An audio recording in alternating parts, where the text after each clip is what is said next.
What happens when a Filipino student is humiliated by his teacher in front of the whole class? Is it an accident, or is there something more sinister behind it?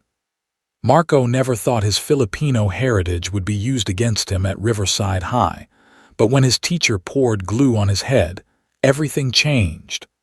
How will Marco, a quiet Filipino boy, stand up for himself? Watch now to find out. Don't forget to like and subscribe for more powerful stories. The morning sun streamed through the large windows of Riverside High School, casting a soft, golden glow over the classroom. It illuminated the neatly arranged desks, the bright colors of student artwork displayed on the walls, and the warm hues of the freshly cleaned floors. The room was quiet except for the soft hum of conversations, as students chattered excitedly about their latest projects. The air smelled faintly of paint and clay, mixing with the fresh scent of spring outside. At the far side of the classroom, near the window, Marco sat alone, his desk cluttered with art supplies, bright-colored paper, thin strips of bamboo, and a variety of glue bottles. His focus was absolute, his hands moving delicately as he crafted a traditional Filipino parol lantern. The lantern's star-shaped design began to take form with each piece he added, a beautiful representation of his heritage. The soft rustling of paper and the tap of bamboo pieces falling into place were the only sounds that marked his concentration. As Marco worked, his mind wandered to the fond memories of his grandmother, Lola, who had taught him the art of making these lanterns every Christmas. He remembered the way her hands guided his as she patiently showed him how to measure the strips of bamboo, how to fold the colorful paper just right, and the way her voice would whisper as they worked together in the warmth of their small kitchen. "You're my pride, Marco," she'd always say, her hands brushing his hair as they carefully finished each lantern. "Stand tall today, my boy." A small smile tugged at Marco's lips as he worked, feeling that familiar sense of pride swell in his chest. This lantern, like all the others he'd made, felt like a piece of his family's legacy, a piece of his heart that he could share with the world. But as Marco carefully placed another strip of bamboo along the edge of the paper, he felt a presence behind him. He looked up to see Miss Olivia, the art teacher, approaching his desk. She was moving from one table to the next, distributing supplies and giving short, encouraging words to the students. But as she neared Marco's desk, her expression shifted. The bright smile she wore for the others faded into something harder, something Marco had grown used to seeing over the past few weeks. There was a flicker of annoyance in her eyes, quickly masked by a tight-lipped smile. Marco felt the weight of her gaze on him, and his stomach tightened. He wasn't sure why she was always so cold toward him. Ever since the first day of class, Miss Olivia had singled him out with harsh comments and criticisms. No matter how hard he tried, nothing seemed to please her.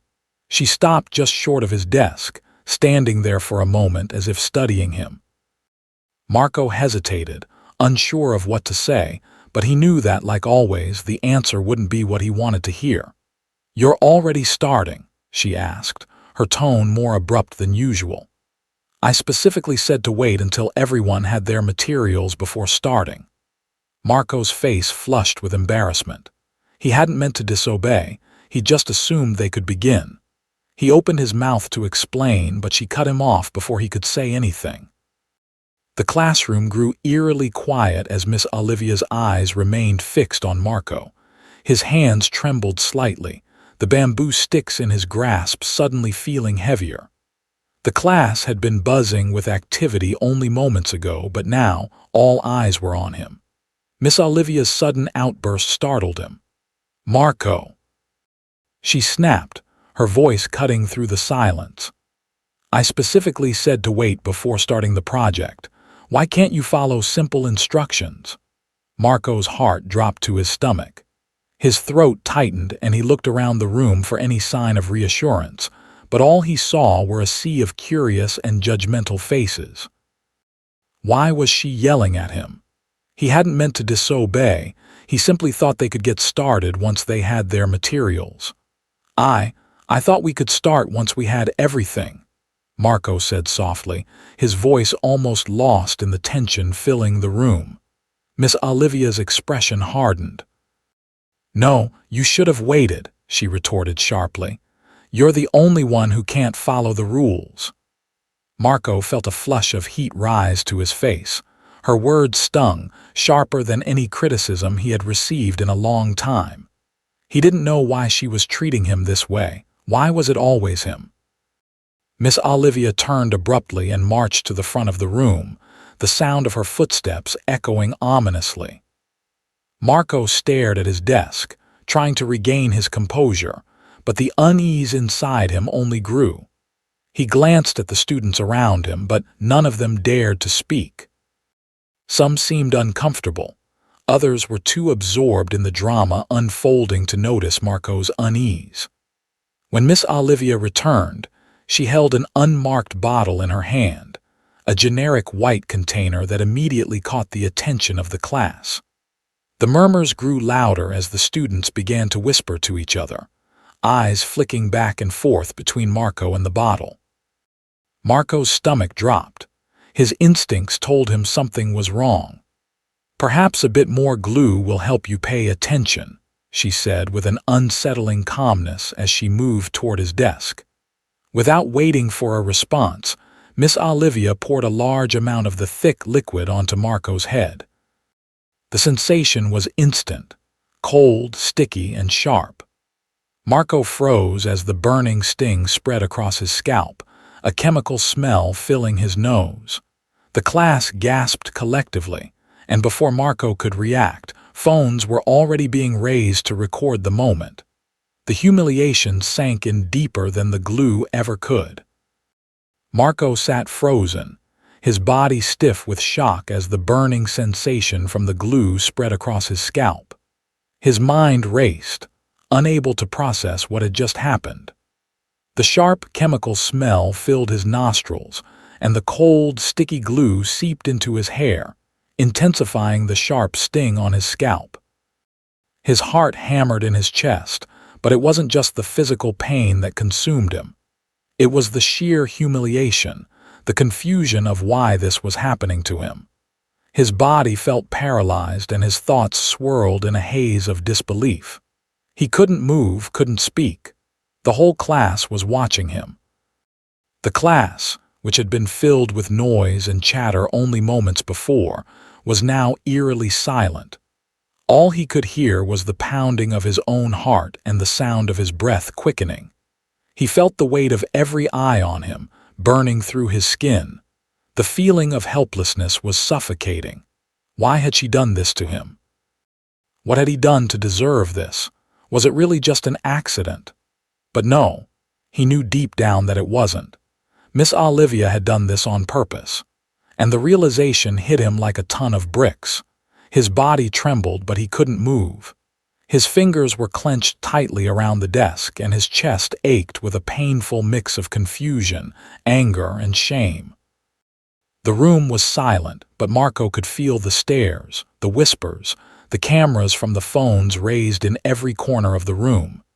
His embarrassment flooded over him, leaving him feeling completely exposed, trapped in a nightmare. Then, breaking the thick silence, Alex's voice rang out, shaking with anger. That wasn't an accident. Alex stood up abruptly, his chair scraping across the floor. You did this on purpose, Miss Olivia. The room snapped to attention. Every eye shifted toward Alex, his words echoing through the classroom. Marco blinked in surprise. He hadn't expected anyone to speak out, let alone Alex, his usually quiet, reserved best friend. But Alex wasn't holding back now. His face was flushed with anger, his voice firm and accusing. Miss Olivia paused, clearly caught off guard. Her eyes flickered from Alex to Marco, and she stepped back, trying to regain some control over the situation. Alex, sit down right now, she ordered, her voice strained, but lacking any real authority. I'm not sitting down, Alex shot back, his voice growing louder. We all saw what you did. You didn't just grab the wrong glue, you did this on purpose." A murmur ran through the class. Marco's heart began to beat a little faster. Alex had spoken up. He wasn't alone.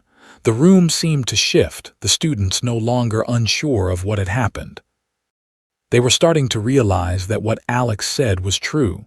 This wasn't just a mistake, it was something far worse. Miss Olivia floundered, her eyes wide with panic. She had no response, no way to justify her actions. Her hands trembled as she clutched the bottle of glue, but her attempt to defend herself only seemed to make the situation worse. I didn't mean for it to go like this," she stammered, but it was clear no one believed her anymore. Lily, a student sitting a few rows behind Marco, stood up next. "I saw her," Lily said, her voice clear and strong. "She didn't just grab the wrong glue. She went to the locked cabinet and grabbed the industrial-strength glue from there.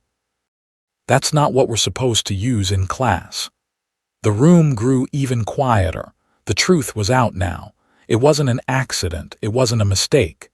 Miss Olivia had intentionally chosen the wrong glue, and now everyone knew it. Marco's chest tightened as the weight of the situation pressed down on him. How could anyone, especially a teacher, do this? "I didn't mean to hurt him," Miss Olivia tried again, her voice shaky. "It was a mistake." "No, it wasn't," Alex interrupted, his voice firm with conviction. "It wasn't a mistake. You did it on purpose, and we all saw it." The class exchanged looks, some nodding in agreement, others still in shock. But the reality was clear. Miss Olivia had done something unforgivable. Just as the tension in the room reached its peak, the door to the classroom opened. Miss Walker, the school nurse, rushed in, her eyes immediately scanning the room until they landed on Marco. "Marco, let's get you cleaned up," Miss Walker said gently, her calm voice cutting through the chaos. Without waiting for a response, she moved toward him and placed a comforting hand on his arm. Marco blinked, grateful for the sense of safety her presence brought. As Miss Walker gently guided him toward the door, the students parted to let them pass, some still muttering in disbelief. As Marco stepped into the hallway, his legs shaky beneath him, the sound of whispering and phone cameras clicking followed them. Outside, the students gathered in small groups, discussing what had just happened. Marco's stomach twisted as he realized that word would spread quickly. He couldn't hide from this. Not now, not ever again. But as Miss Walker led him to the nurse's office, the cool water she used to rinse the glue from his scalp offered a small measure of relief. It wasn't enough to wash away the humiliation, but it was something. Marco knew things had changed. This wasn't just about him anymore. Something much bigger was happening, and he wasn't sure he was ready for what would come next. Marco sat on the nurse's office cot, his head bent slightly as Miss Walker gently rinsed the industrial-strength glue from his hair. The cool water felt like a small relief against the burning sensation on his scalp, but the pain in his chest remained. His mind raced, the events of the past few minutes playing on a loop in his head. How had things escalated so quickly? Why had Miss Olivia done that? And more importantly, how would the school handle this? He didn't have much time to think before the door to the nurse's office opened. Marco looked up, startled, as his father, Mr. Ethan, stepped in. His eyes immediately locked onto Marco, and for a brief moment, there was no mistaking the recognition. Marco's father, the principal of Riverside High, had arrived. "Marco." Mr. Ethan's voice was calm, but there was an edge to it that Marco recognized all too well. The tone that usually signaled when something serious was about to happen. Marco, feeling a mixture of relief and anxiety, lifted his gaze. "Dad." His voice was barely a whisper, and for the first time the realization hit him fully. His father was the principal. He hadn't expected his father to be the one to deal with this situation, to walk through that door and see him like this, humiliated and in pain. Mr. Ethan's face softened slightly when he saw Marco, but the calm expression quickly dissolved into a look of fury. His eyes scanned Marco's head, taking in the glue still clinging to his hair, and then he locked eyes with Miss Walker. "What happened?" Mr. Ethan demanded, his voice low but tight with anger. Miss Walker looked uncomfortable, her gaze flicking nervously between Marco and Mr. Ethan. It's a bit complicated," she began, but before she could say more, Mr. Ethan raised a hand to stop her. "No, I need answers now." Marco watched his father's eyes narrow, his calm demeanor slipping into something much colder. "I'll handle this," Mr. Ethan said firmly. "We're going to get to the bottom of this, and we're going to handle it the right way." It was then that Miss Olivia, who had followed Mr. Ethan into the office, took a hesitant step forward. She opened her mouth to speak but faltered when Marco, still feeling the weight of the moment, quietly called Mr. Ethan Dad. The realization hit Miss Olivia like a wave. Her eyes widened in shock, and her mouth opened as if to apologize, but no words came out. She realized with sudden clarity that she had just mistreated the principal's son, and the gravity of her actions hit her like a ton of bricks. The days that followed the incident were a blur for Marco. The moment his father, Mr. Ethan, got involved, things began to move swiftly.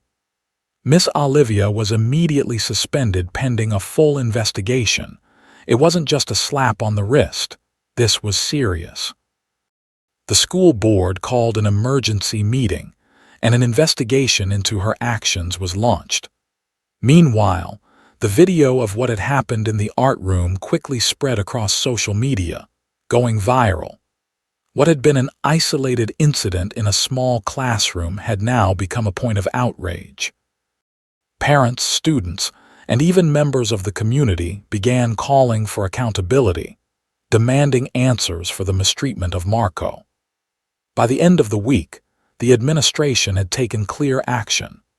Riverside High implemented sweeping changes aimed at preventing discrimination and ensuring that something like this never happened again. The school introduced mandatory cultural sensitivity training for all teachers, along with workshops designed to promote respect for all students, regardless of their background. These initiatives were not just a reaction to Miss Olivia's actions, but a proactive step toward creating a more inclusive and respectful environment at Riverside High. Marco, despite the emotional toll of the experience, felt a sense of purpose emerging from the chaos. His father, Mr. Ethan, encouraged him to take an active role in the newly established Diversity and Inclusion Council. Initially, Marco had been hesitant. He didn't want to be the center of attention, especially after everything that had happened. But his father's words stuck with him. "If you want change, you have to be part of it." So, Marco stepped forward. As a member of the council, he found himself speaking out for the first time, advocating not just for himself, but for all students who had been mistreated or marginalized. His voice became a beacon for fairness, and he found strength in knowing that he wasn't alone. Students from all backgrounds rallied behind him, and together, they began pushing for real change. The council worked tirelessly to draft new policies that would protect students from unfair treatment. Marco, once the quiet boy in the back of the classroom, had become a leader, a symbol of resilience and a reminder that standing up for what's right could change the world around you. In the weeks following the incident, Marco reflected on everything that had happened. The painful moment when Miss Olivia poured glue on his head seemed to have marked a turning point in his life. It wasn't just about the humiliation he had faced. It was about what he had learned from the experience. The most important lesson Marco took away was the power of speaking up. He had spent so many years keeping his head down, trying to avoid conflict. But that moment when Alex had stepped forward to speak the truth had shown Marco that silence only allowed the injustice to continue. Sometimes, You had to raise your voice, even when it was the hardest thing to do. The story encouraged students to stand up against unfair treatment, no matter their background, and no matter how daunting it seemed. But even more powerful than speaking up for yourself, Marco realized, was the power of community. As the Diversity and Inclusion Council grew, Marco saw how students from all walks of life came together, sharing their experiences and supporting one another.